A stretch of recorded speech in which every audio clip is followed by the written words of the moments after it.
Working as an FBI special agent was my dream job. My whistleblowing was apolitical and in the spirit of upholding my oath. Nonetheless, the FBI cynically elected to close ranks and attack the messenger. The FBI will crush you. This government will crush you and your family if you try to expose the truth about things that they are doing that are wrong. We are all examples of that. Joining us now are Steve Friend and Garrett O'Boyle. Thanks for joining us, fellas. FBI whistleblowers Steve Friend and Garrett O'Boyle both join us now. Gentlemen, so glad to have you on the program. Thank you for your testimony. We need more folks like you, and I'm sure more people are going to be from your background are going to be giving you guys more intel as you're sharing that with the rest of us. We can kind of see that this is becoming normal for them to be held accountable, because I think especially an institution that we pay their salaries, they need to be held accountable. I think a lot of people do share our beliefs and convictions. I think they just aren't at the point that Steve and I and others have gotten to. They're too afraid. Thank you so much for being a guest here on PBD Podcast. Thanks for having us. How big is that bloody flag that Steve's got? It's a stone wall of his house. Lots of love, guys. Thanks very much for joining us. Steve Friend, Garrett O'Boyle. Thank you for being with us this morning. More importantly, thank you for speaking out. We appreciate it.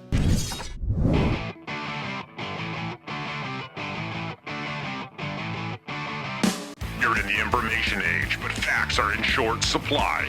Reject the noise, ask bold questions, and pursue the truth with FBI whistleblowers and founding suspendables Garrett O'Boyle and Steve Friend. This is the American Radicals Podcast.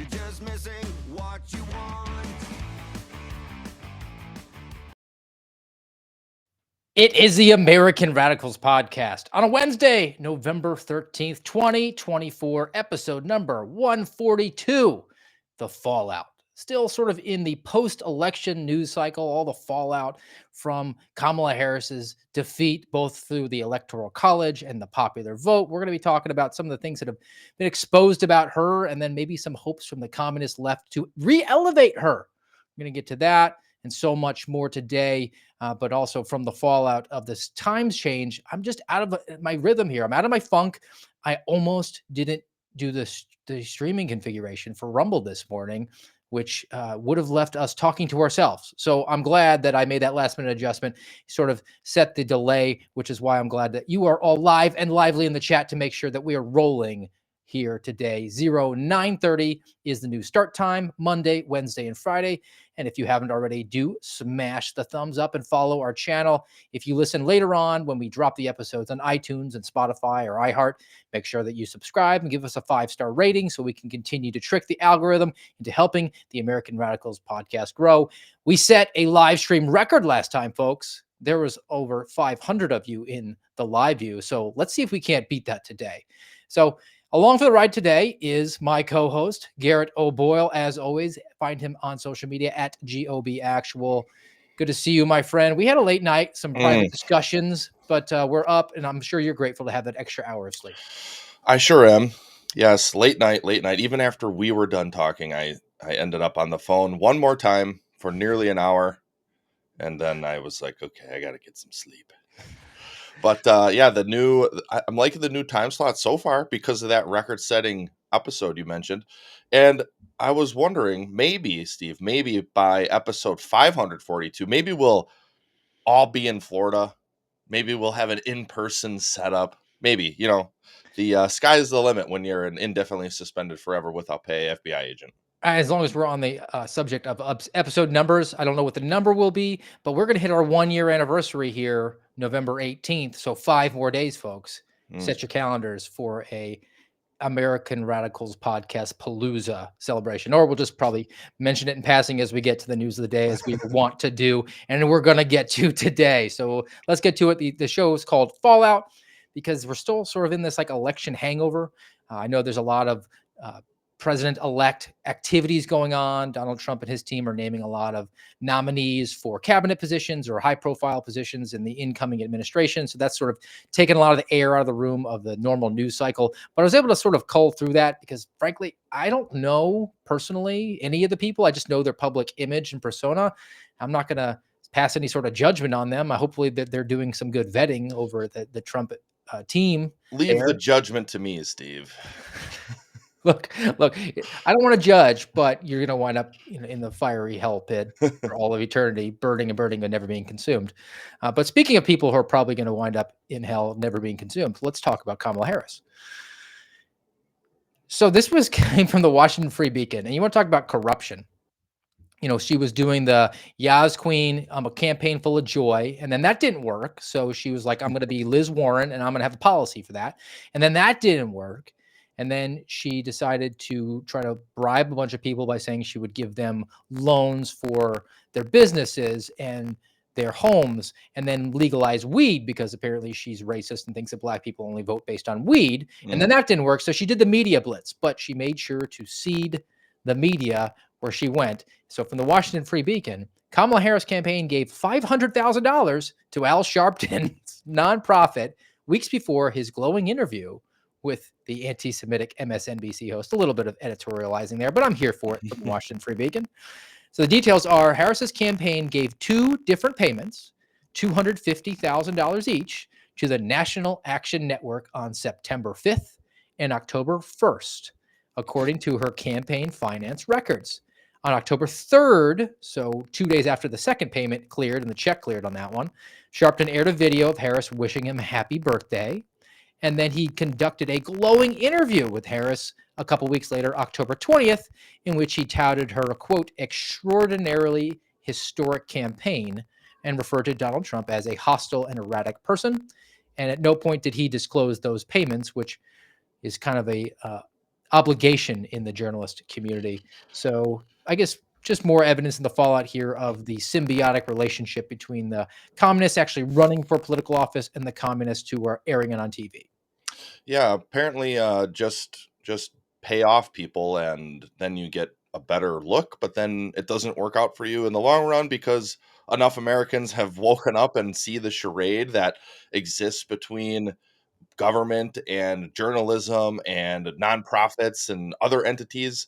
It's I sometimes it's hard to believe that these things happen and we don't find out during the campaign. Granted, at this point, Steve, with the amount of polarization that we have, what did it even matter? I watched a clip of Rachel Maddow. I think I watched it yesterday. It might have been the day before, and it was from either the election or the morning of, or something, right around when it was called for Trump, and she essentially was calling for insurrection and how the fourth estate needs to work harder than ever to ensure that the government is held accountable now that this racist, misogynistic Donald Trump totalitarian dictator is back in power.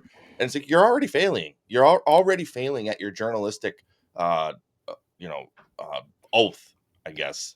I think even the profit margins are getting them really scared. I think they have a pretty slim margin in that industry, which is why their side loses, right? And they're naturally going to be sort of, I'm checking out. I need to take a break from it. I'll get my Trump derangement syndrome going full on after the holidays, right? I'm going to take several weeks off here and decompress. And you're seeing the ratings over at MSNBC and CNN are completely in free fall and collapse, and they are freaking out. I mean, there's talk that CNN's going to start firing mass layoffs, like hundreds of people, and including like major talent. Good. So they're nervous about that, and I do appreciate that the huckster in chief, who is Al Sharpton, who's just a shakedown artist his entire life. He just goes up to businesses and is like, "Give me money, and I won't call you racist." And so many have bent the knee, including Kamala Harris, which is sort of interesting because you would think that he would just be doing the almost in-kind contributions without the finance, but grift are going to grift, hate the game, not the player.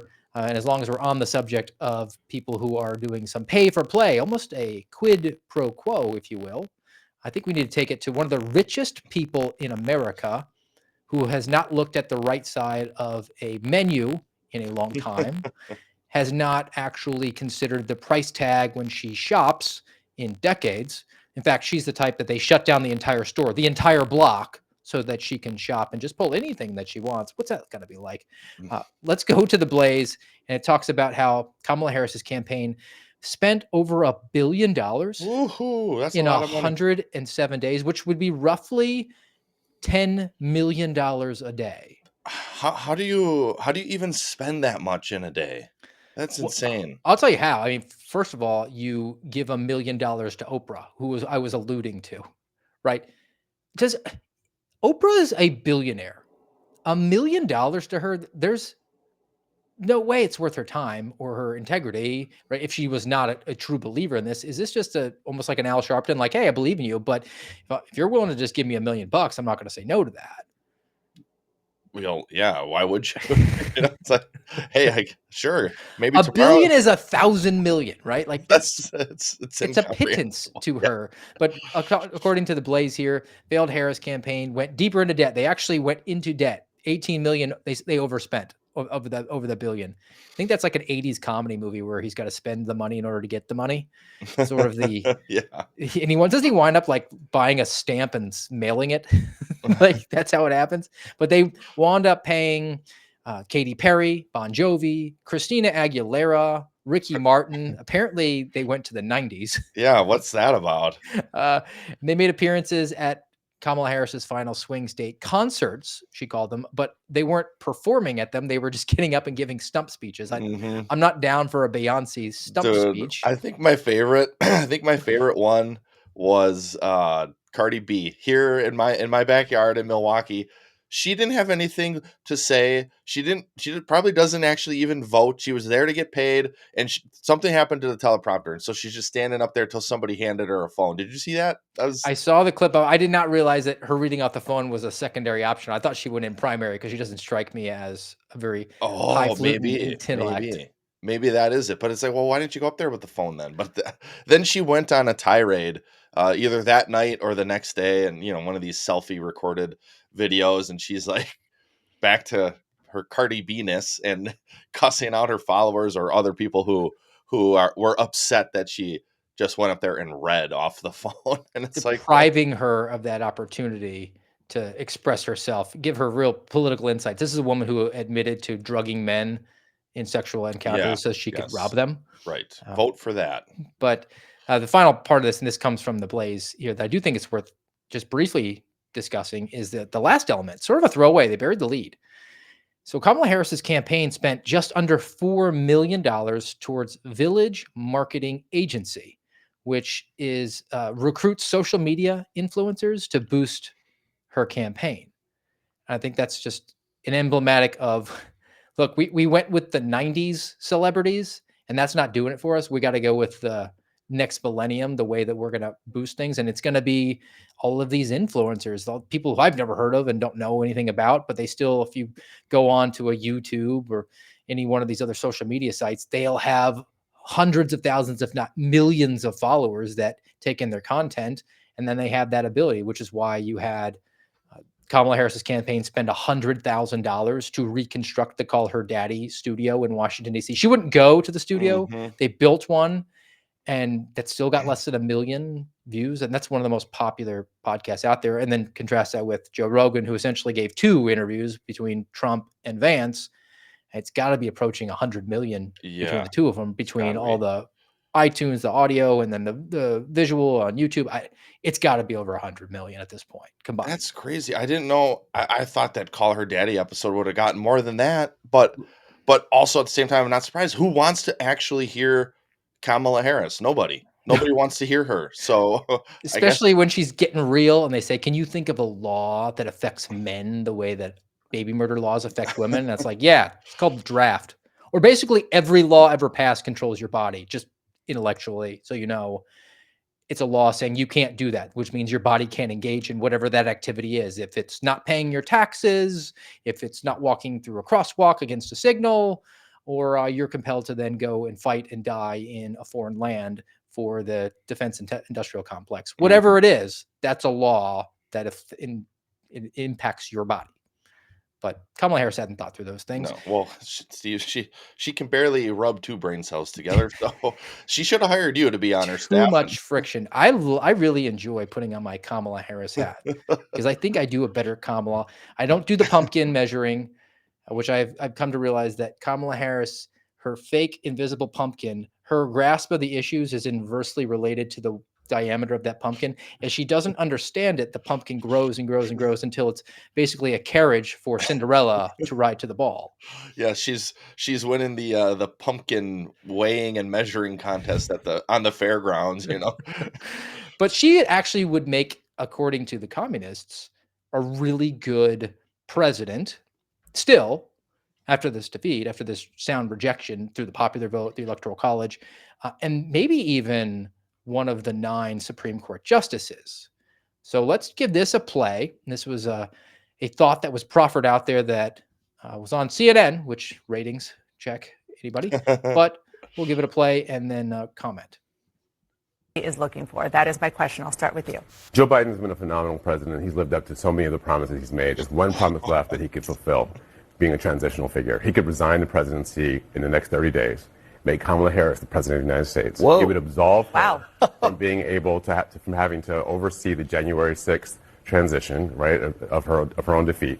And it would make sure that it would dominate the news at a point where Democrats have to learn drama and transparency and doing things that the public want to see. Is the time. This is the moment for us to change the entire perspective of how Democrats this operate. is now jumped from an internet meme to a Sunday morning show. Jamal's out here right now. Congratulations. Season of House of Cards. I thought you were going to say, what about the Supreme Court? That's also out there. Well, the Supreme Court might happen. I don't know if it will, but all right, the Supreme Court's out there.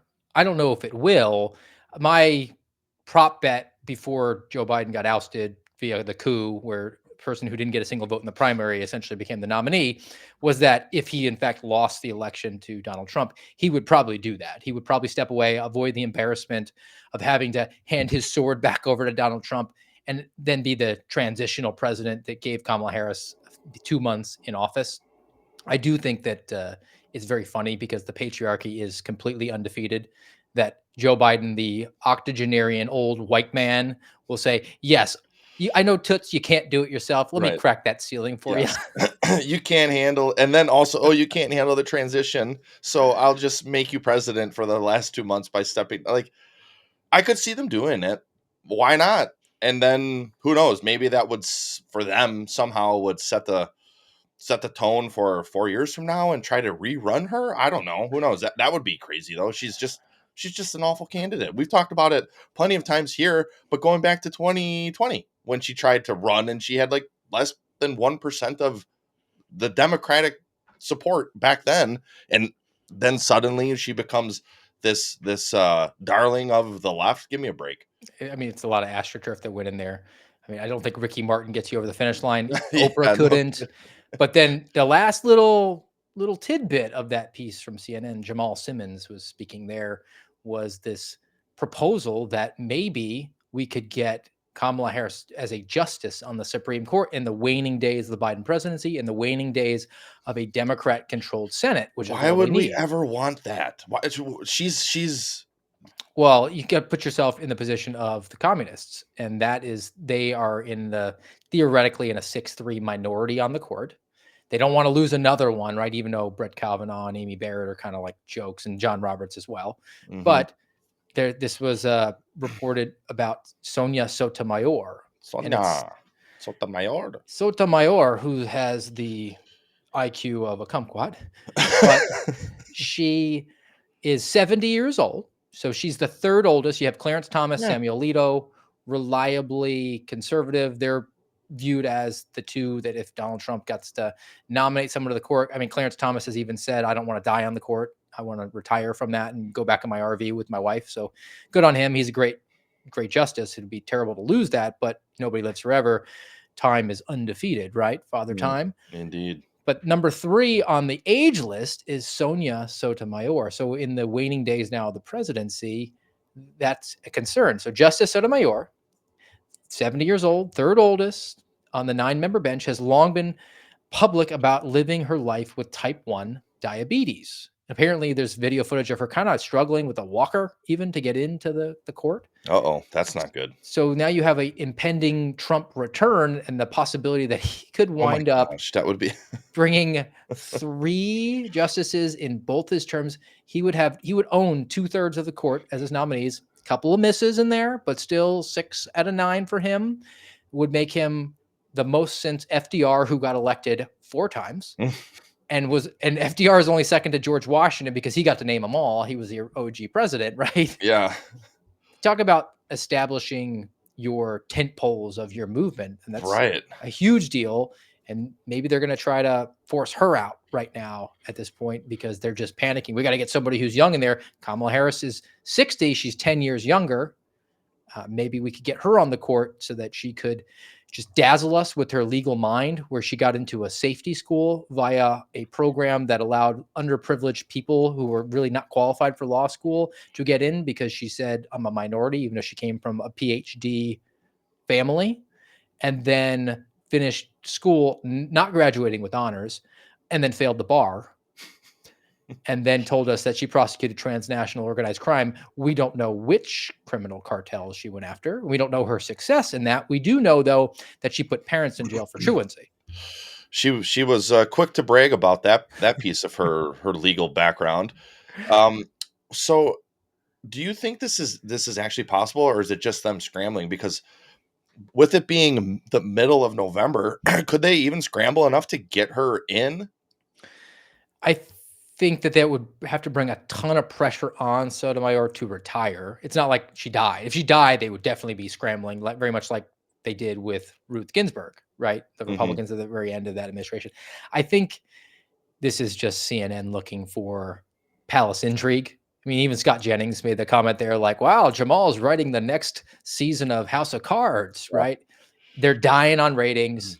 They want to keep the base at least hopeful for something because they know that the Republic is going to dissolve apparently on January 20th because he's going to come in and, I don't know, try to bring down the cost of gasoline.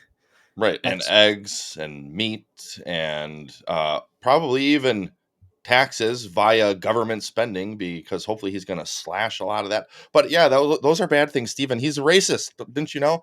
And on top of it, why don't these people on CNN just start recognizing the godless pagan hedonism that is the pillars of the Democrat Party at this point, and maybe say, hey, maybe we need a change of heart, like actual change of heart. But I know that's very extreme. That would require some level of introspection, and they exist in a completely insulated community, the bubble they are on that TV studio. They're not having significant conversations with each other. And some of it's not their fault. You and I have done the cable news bit. You can't say anything that's beyond surface level. And I think the people that are on TV aren't capable of even digging in beyond surface level because that's all they do for a living. They just produce outrage that brings people back, which is why Scott Jennings is hilarious. We were talking, I'm in preparation for one of these year-end shows that I'm going to be on, and the subject came up of who's the most boring person of 2024. And I'm leaning heavily now towards Scott Jennings. I appreciate his points, but he refuses to give them the drama. It's just, he's so boring. He just comes in, they're like, we need you to have a fight. We want to have the conflict. And he's just like, look, I know you're really emotional right now, but it's proven that the Laffer curve indicates that we actually take in more revenue when you bring taxes down. It's like, oh, okay. Thank you, Scott, for your reasonable tone, demeanor, and thought out answer. Oh, well, and you referenced Vile and demons and hellfire. So I think it's probably an adequate way that we can transition to the story about Dr. Fauci coming from The Blaze again. Another good school one. Fauci, ouchie. So Dr. Fauci. Before you get into this, Steve, is he going to be held responsible for anything in the next 4 years? That's an excellent proposition, because I've long contended that the reconciliation, if we're going to have this reconciliation committee or whatever Donald Trump label it as, truth and reconciliation sort of thing, there has to be accountability. There have to be consequences. Right. People have to go to prison. It's not just Bill Barr stands at the lectern and says, we just can't have a tit for tat and have a functional republic. Well, the other side doesn't want to have a republic. No, they want to kill you. They want to, or your babies, at least. They want to at least kill your babies. And at I mean, you're talking about at the very least. The very least, this element has to be removed, despite what you will hear from the CNNs, and that is that Donald Trump and his ilk want Anthony Fauci to be killed, because Anthony Fauci is receiving a 24-hour security detail from the U.S. government. That needs to be withdrawn. Right. Hence, Immediately. Pay for your own security, dude. You don't work in the government anymore. You shouldn't have been such an evil. I mean, he seriously is like a mad scientist.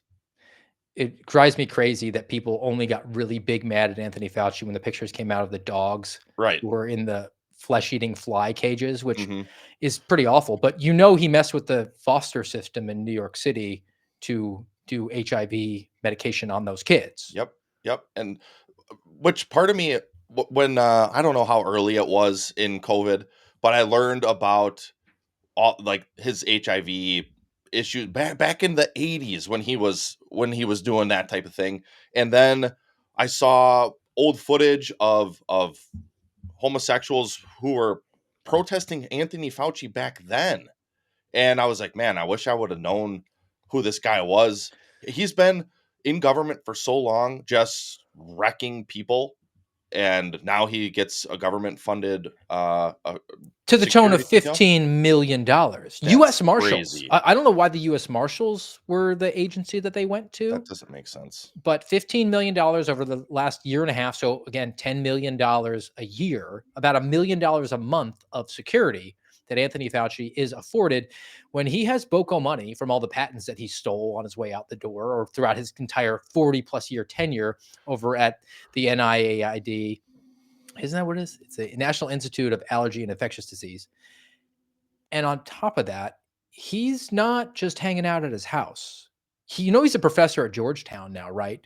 Oh, I did not know that. We should probably check, and I'll do that. I'll check the endowment at Georgetown, a private institution, right? What do you think that they have available in their coffers to pay for a security detail for Anthony Fauci, since he is a national treasure right now? Right. Yeah. I'm sure they've got money for him to do it, but it's sickening to me, and it's a sign of where we are as a nation. This is what dictatorships do. They just use government forces to surround themselves at all times, even often to retirement, like Fauci. Just don't worry. A helpful piece of the regime, we will keep you protected. It's $3.3 billion. Woo. Is in the endowment. That's just plenty. collecting interest. You That's don't think plenty. that they can siphon 15 million and not miss? I mean, shoot, Oprah could probably kick in some if they really needed it. I'm sure she'd be happy to do that for him, since he is the national treasure. Mhm. The guy who said, wear a mask unless you don't have to wear a mask, and stand 6 feet apart unless you don't have to, and then go protest for George Floyd. But if you don't like to wear the mask, or you think the mask might be questioning, then you just take grandma. And by the way, make sure that you pay me on the way out the door because I have lots of patents. Mhm. That vile creature needs to be at the end of the L-shaped hallway in solitary confinement, like Robert Hansen, until he loses the ability to speak. I think that's reasonable. Sounds plenty reasonable to me. And it touches on what we just were talking about via the government accountability and whatnot. Retribution would be you're hanging from a noose. After a fair trial. Of course. I mean, we'll put you, we won't do it in Washington, D.C. We'll do it somewhere like in real America, where people lost their jobs, Right. the non-essential jobs that they Mhm. used to feed their families and pay their mortgages, and their kids lost the ability to read, or their young children can't identify speech because their teacher had a mask on their face, or maybe they had an older child who was an adult and struggled with addiction issues and then couldn't go to an AA meeting, or maybe they couldn't say goodbye to grandma because she was in the hospital or in hospice, having suffered from terminal cancer. We can't say Mhm. goodbye to her because You what if can't she let gets you- coronavirus? Right. Or what if you do? I'm willing to take the risk. Okay. Like, I've had it enough times already, and I'm okay. We're all going to be okay. But no, Steve, you have to toe the line of the government, or else you have to do what we say, or else we're coming for you, and you're the enemy, and you're the bad guy. And part of accountability and reconciliation is going to be freeing people who didn't do anything at all, and then holding those who were their persecutors accountable. So I do want to spend a little bit of time, because we got the news yesterday about friend of ours, friend of the Suspendables, fellow Suspendable, Steve Baker, had his trial yesterday in the star chamber that is Washington, D.C. He's now working for the Blaze, so they published this piece about him in the lead up to that, because he had Steve and his lead attorney, Bill Shipley, awesome guy, had tried to put a motion forward to delay the trial until after the inauguration because they said, look, Donald Trump's getting similar treatment. I thought we live in the land of the free where everyone is held to the same accountability and the same standard. This should be away here. The judge soundly rejected that. And this Judge Cooper, who's just a stain on his profession, has just been a complete just a-hole the entire time, has said that Steve, he's been alleged to have committed misdemeanors, so he has to give up his guns when there are credible stories and accounts of people flying across the country and physically threatening Steve. He is not able to defend himself at this point. So the judge said, no, you can't have your weapons. You have to turn them back in. You lose your Second Amendment, even though you haven't been convicted of a crime at this point. And then Steve's defense team wanted to mount a defense that said, look, I'll admit to everything I did. But the fact of the matter is there were 75 other members of the media who came from the left side of the political spectrum who have not been charged, and they did an identical activity to me. It seems like I'm being politically targeted and persecuted. And the judge said, no, you can't present that defense. So then ultimately culminated with Steve went in yesterday, pled guilty to the misdemeanors. So now he's a convicted criminal. They weren't felons. He's a convicted criminal, and his sentencing got pushed out beyond the inauguration. So I think the hope from Bill Shipley and Steve Baker and everybody is that they're going to be some sort of commutation or pardon is going to be issued. So all that as lead up to say, where do you want to go with this first? Do you want to go after the agents that did this, the attorneys that prosecuted it, or how about the incoming administration, the sort of corrective action that needs to be taken?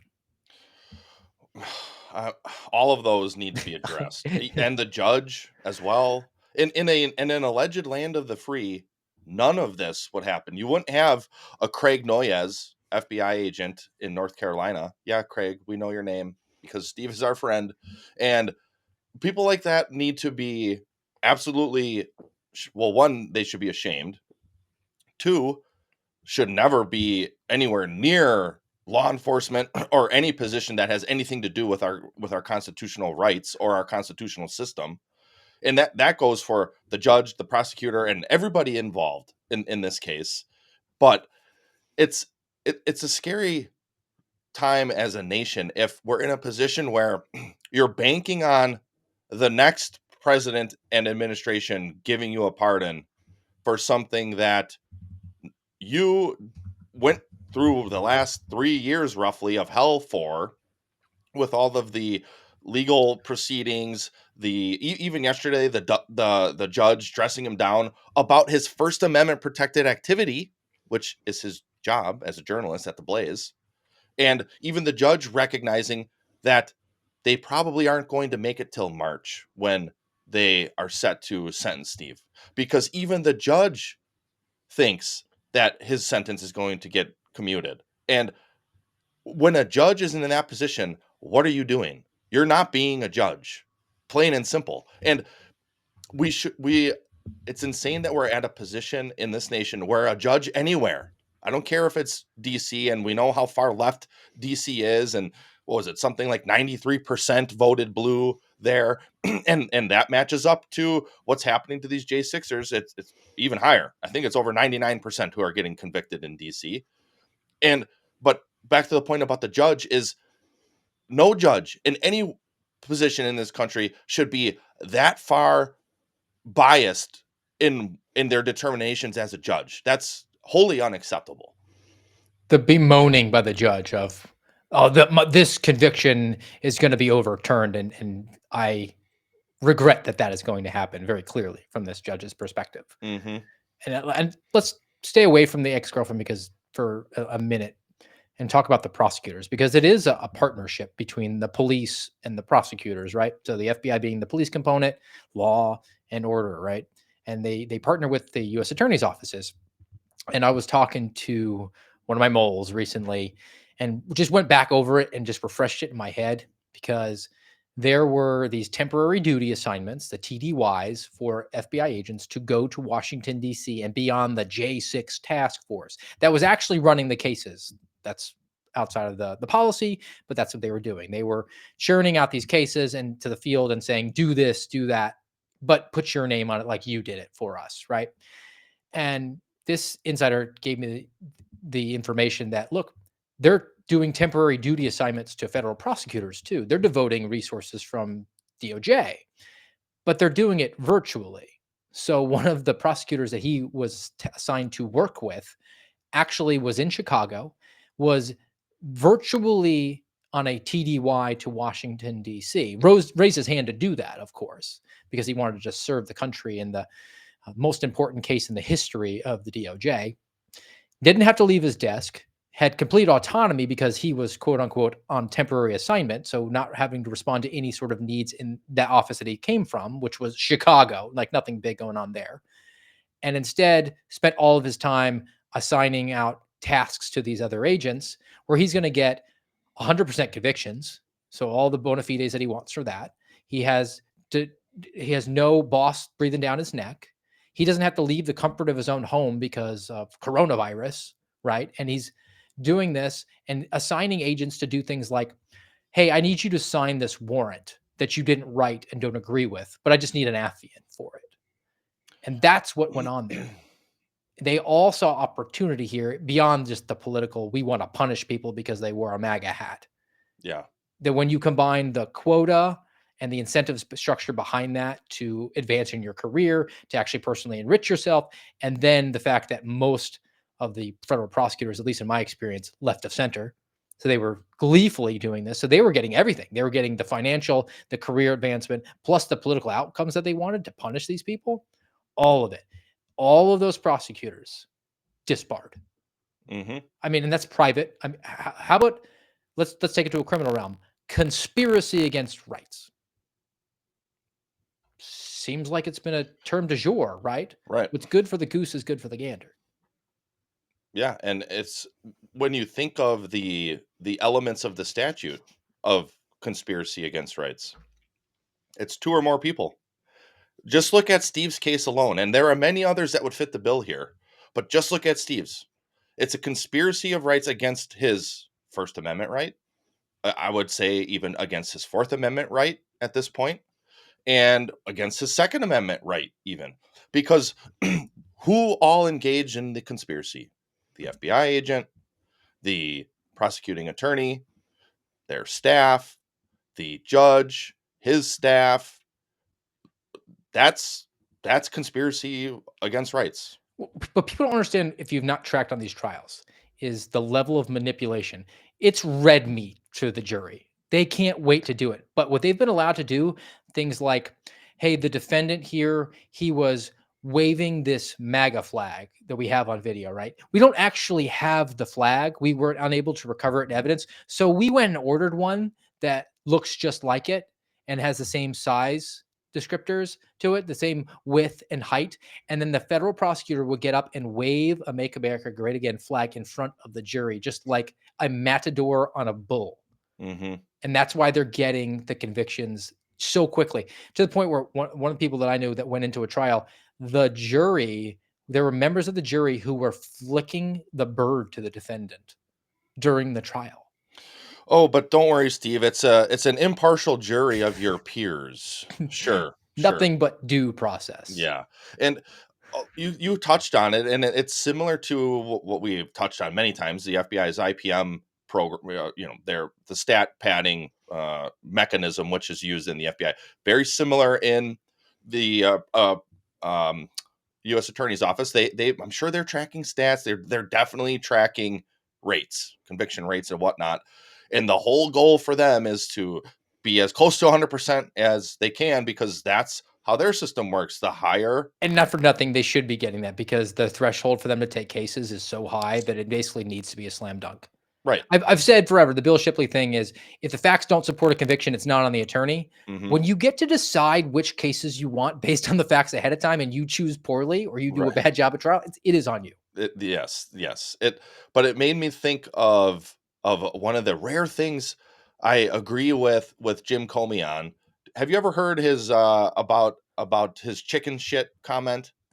Send it. So I guess a while back. I don't even know when. I feel like I heard this before I was even in the FBI. But he gave a speech and talked about how a prosecuting attorney in AUSA who has no acquittals. They take all these trials. You got to go look up the verbatim quote, but he's talking about how they take trials and they don't get acquittals, calls them a member of the chicken shit club because his point is basically they're only pursuing the slam dunk, the easy case, not living up to their duty, their oath to truly pursue crime from like a vigorous position.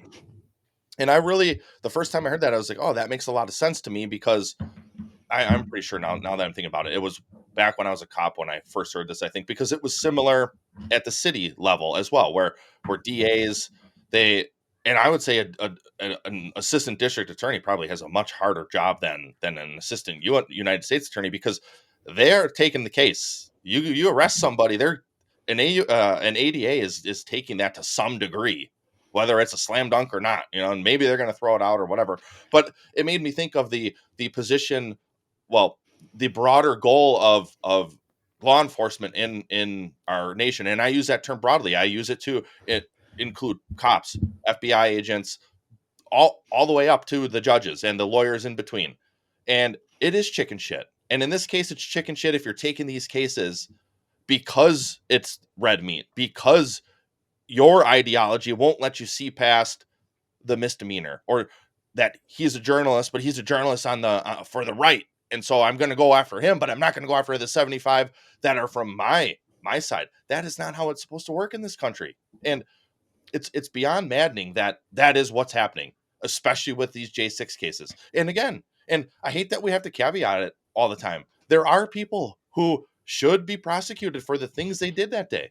That doesn't mean everybody should, and it certainly doesn't mean we should have a political targeting of our enemies because our nation's seat, the seat of government, is so far to one side. When you see that the process has been so politically oriented and targeting individuals, the entire process has been corrupted. And as a result, when the government doesn't follow the process, the government loses the case, even if it's a righteous case, even if the dirtbags get off, which is why I'll take it even back to the incoming Trump administration. Blanket pardons, including the dirtbags, have to happen. And I'll give you the example, and that's Bill Cosby. Bill Cosby drugged women and raped them. And then the prosecutor had a behind doors meeting with Bill Cosby in a civil trial and said, if you will admit to what happened, you will have immunity from prosecution. So Bill Cosby admitted what he did. And then the prosecutor, I don't know if it was a firing or if there was an election, a new prosecutor filling the exact same role came in and said, I didn't make that deal, and used what Bill Cosby said under that immunity against him at trial and got a conviction. That's a breaking of the process. And Bill Cosby won on appeal and walked free. And you know who suffered the most? The women who were victims, because the government wasn't interested in the process. They were interested in the outcome, and they screwed over all of those rape victims.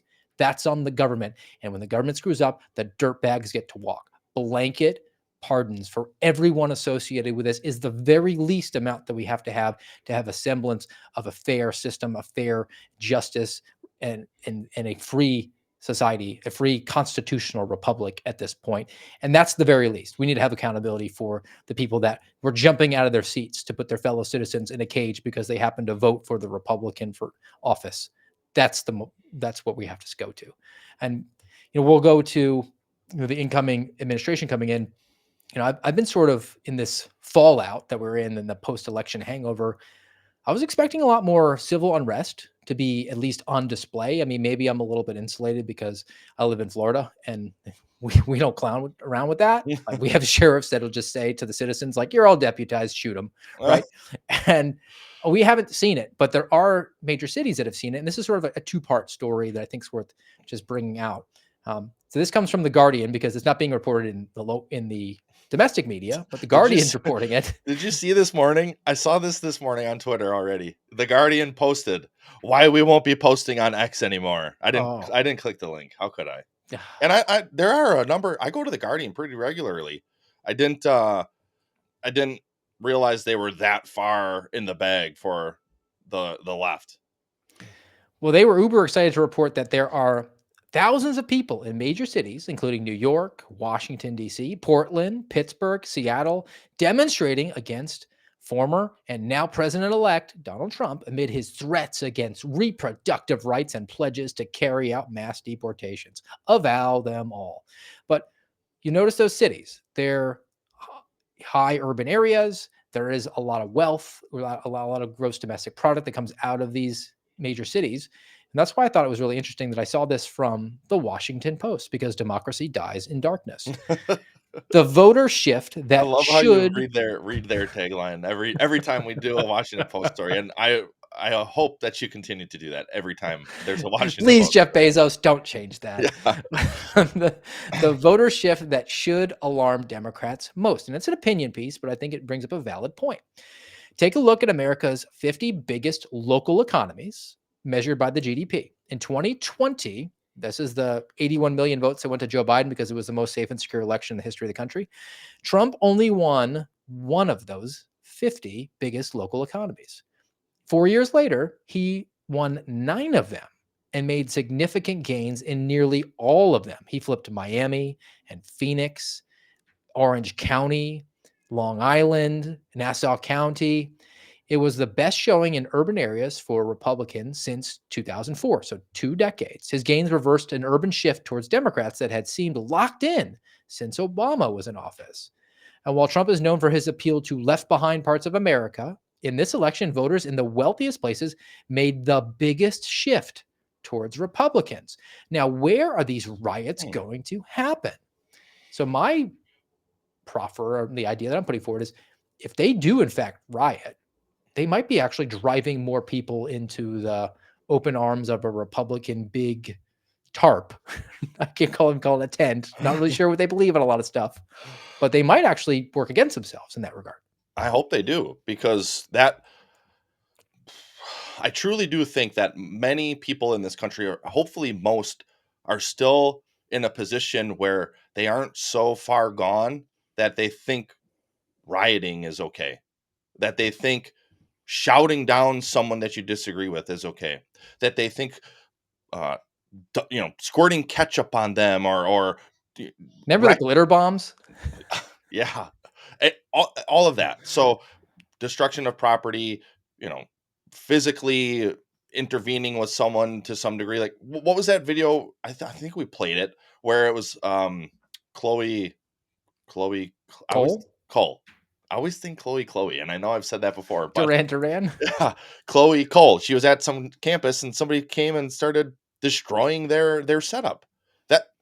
That should drive people, even just passersby or lookers on, who see it, and they should think that's not okay. That's not normal. That's not how we do things here. It's almost an indication, even hey, I'm a professional broadcaster. This is a callback to the earlier thing we were talking about, where Kamala Harris spent almost $4 million on social media influencers, right?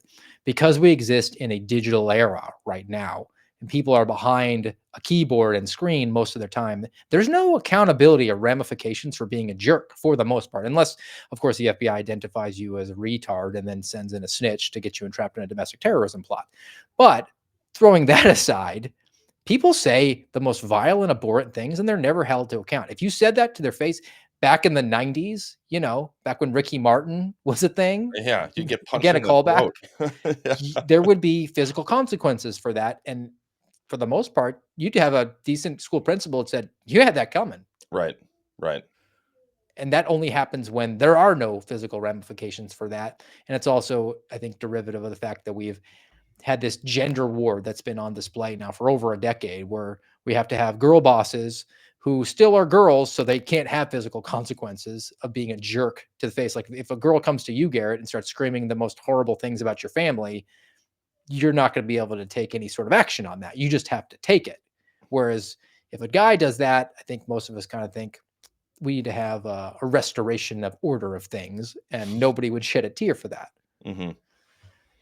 So I want to go to in our final couple of minutes here, because we're going to try to keep it around an hour. We're not going to keep people too long, right? We're not under the time crunch. The 59-minute rule is out the window now that Garrett and I are in the driver's seat at 0930 on the American Radicals podcast, rumble.com/amradpod.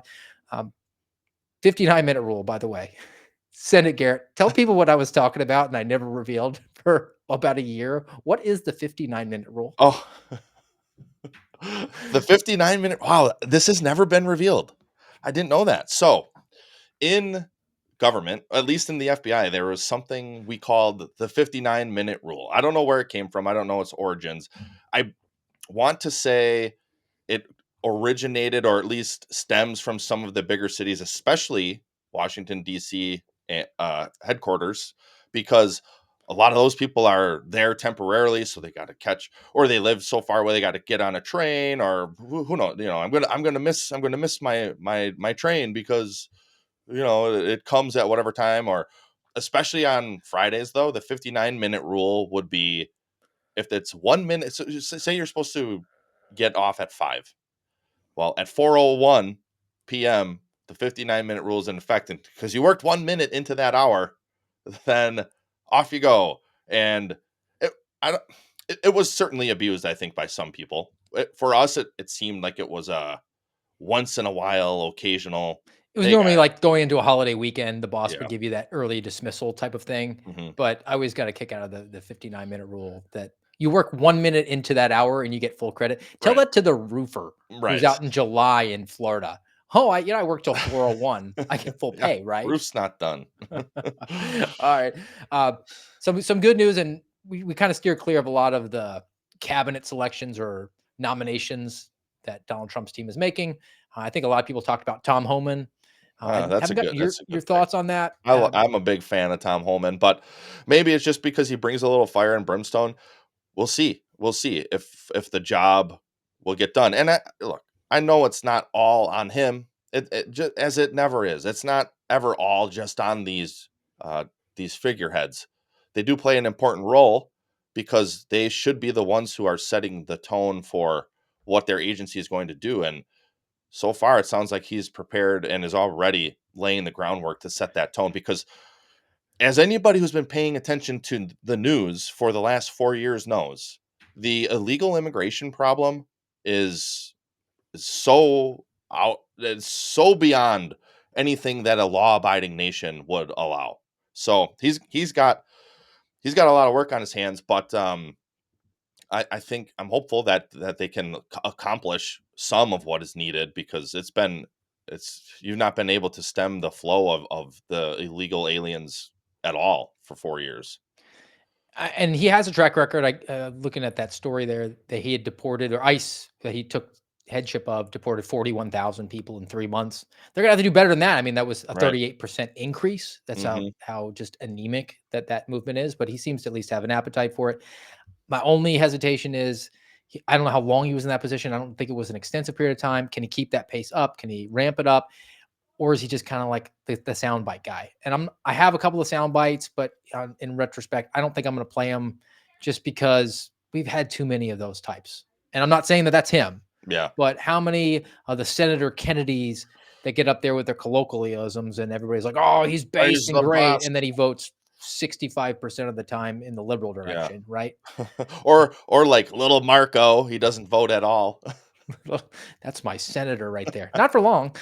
Not for long. If there is going to be one positive development, I think, with Secretary of State Marco Rubio, is that Florida is going to get a good senator, because I think Ron DeSantis will probably pick somebody who's a little bit more Yeah, based. like Lara Trump, right?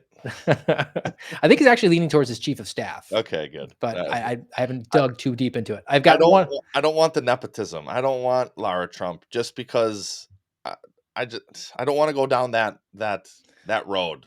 If she gets elected, sure. If she ever runs, which she shouldn't, go live your life. Try to stay out of this crap. And this is a little bit nerdy, but I'll go there. I would like to see whoever gets selected to be the senator in Florida. That's Marco Rubio's seat. The term is up in 2028. It's an actual opportunity to set a precedent where we have the primaries in the state, and typically the primaries don't get you the most conservative candidate. The caucus gets you a little bit more. The state convention gets you the most conservative. That's historically how it is. I would like to see a pledge for whoever DeSantis nominates to say, hey, look, in 2028, there's going to be a convention, and whoever that convention nominates should be the only one to put his name on the ballot of the primary, and effectively just make that a coronation for what the state delegates want. I think that's a really good marker to set down and then follow through on. It's a way to hack the system that is the primaries. And I don't know, maybe it'll find its way up to people's ears that are in Tallahassee. Yeah, hopefully. The system needs hacking, clearly, obviously, it really does. And I don't know, man. I'm with you. You said it earlier, the post-election hangover, as it were. I'm there, but hopefully I still have a glimmer of hope that maybe we will see some real positive change in the next few years. And I don't just mean that from Trump and his cabinet and his office, but hopefully in places like Tallahassee. I would throw Madison in there, but that's Madison is too far gone. We don't have hope for Madison yet. Can we see in the fallout here that we'll have some sanity return to our major retail outlets? So our final story of the day comes from Costco, reported on in the New York Post. Costco was forced to recall 80,000 pounds of butter. Oh boy, for the dumbest possible reason. You come from dairy capital of the country there, Garrett. You've heard of the land of milk and honey, Steve. I come from the land of milk and butter and cheese. So you're hoping to see some sanity return here in the fallout. We won't hopefully get these stories, or hopefully for the country, we won't get these stories. It might make the American Radicals podcast less interesting because this is a pretty good way to finish up the show today.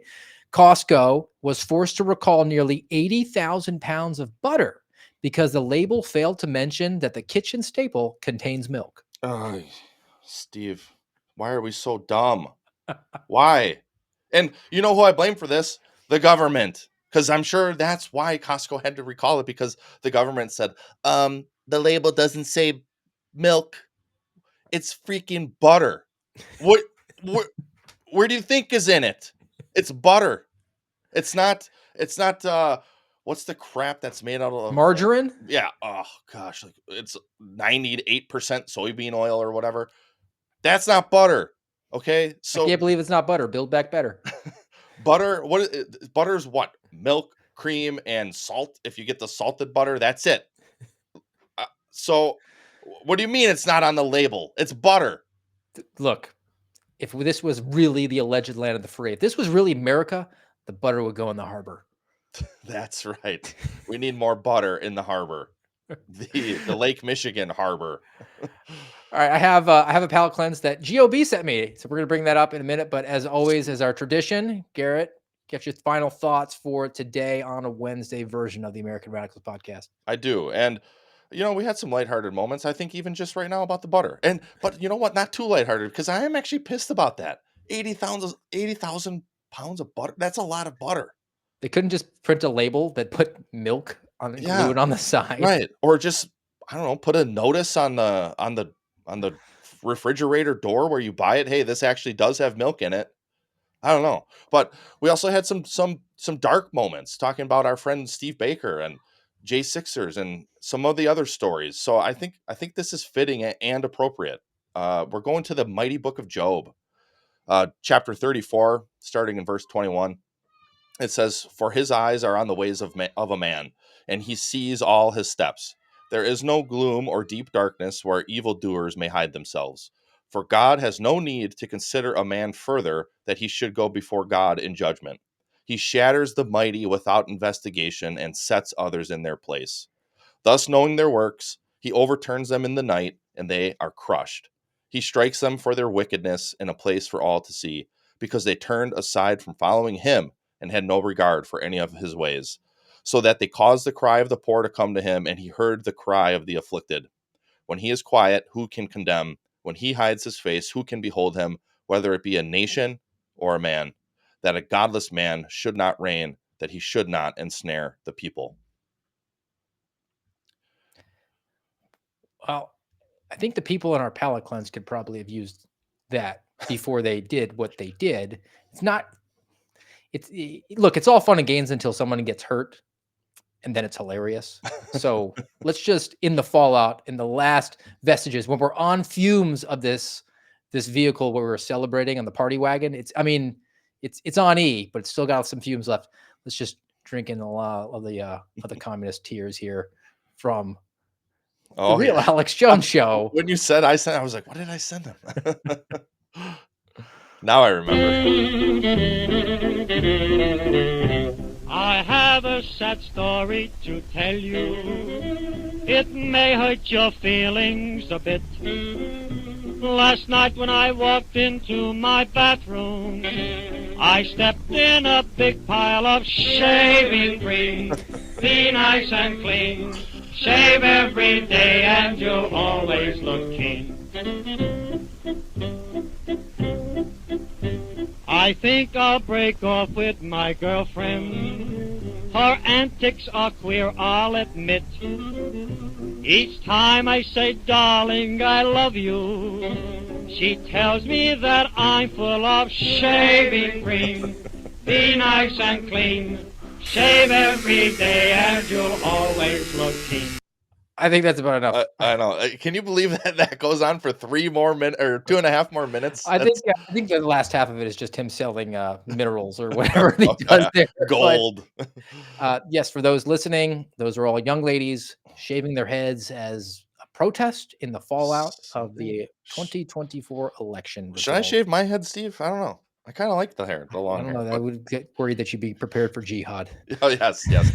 What's funny, and as you know, Steve, I love my layers, and I may be the only person who picked up on this layer, but the title is Fallout.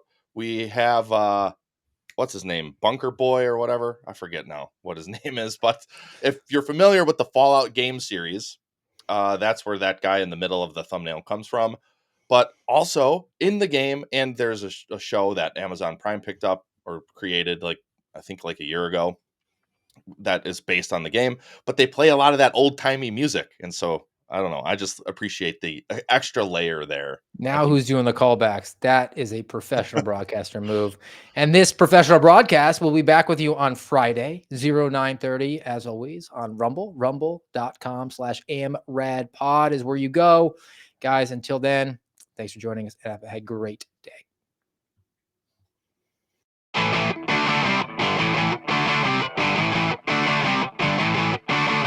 You've been listening to the voice of the Suspendables on the American Radicals podcast. Follow us on rumble.com/AmRadPod.